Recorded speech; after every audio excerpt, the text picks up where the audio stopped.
कविताच्या किचनमध्ये तुम्हा सर्वांचं खूप स्वागत आहे। आज आपण बनवणार आहोत गवारीची शेंग। ह्याच्या आधी आपण काळ्या मसाल्यातली बघितली, आज आपण बघणार आहोत हिरव्या मिरचीची। चला तर मग सुरुवात करूया। त्यासाठी कढई ठेवलेली आहे, त्याच्यामध्ये तेल घालून घेऊया।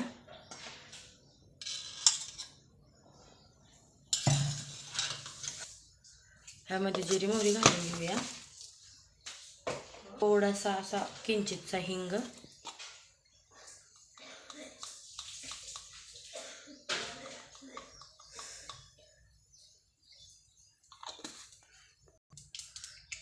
आता ह्याच्यामध्ये हिरवी मिरची घालून घेऊया।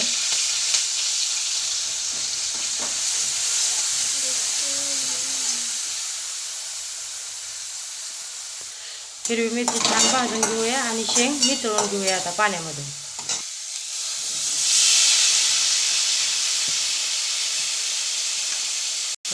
शेंग छान असे मिक्स करून घेऊया आणि हलवूया।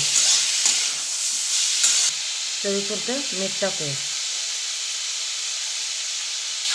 त्यामध्ये शेंगदाण्याचं कूट घालून घेऊया। इथे छानपैकी एकजीव हलवून घ्यायचं।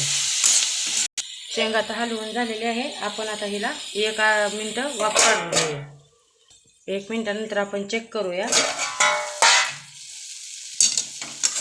ही बघा, आपली इथे शेंग खाण्यासाठी किंवा डब्याला देण्यासाठी तयार आहे। कारण की आपण शिजवून घेतल्यामुळे जास्त वेळ हिला असं कढईमध्ये ठेवण्याची गरज पडत नाही।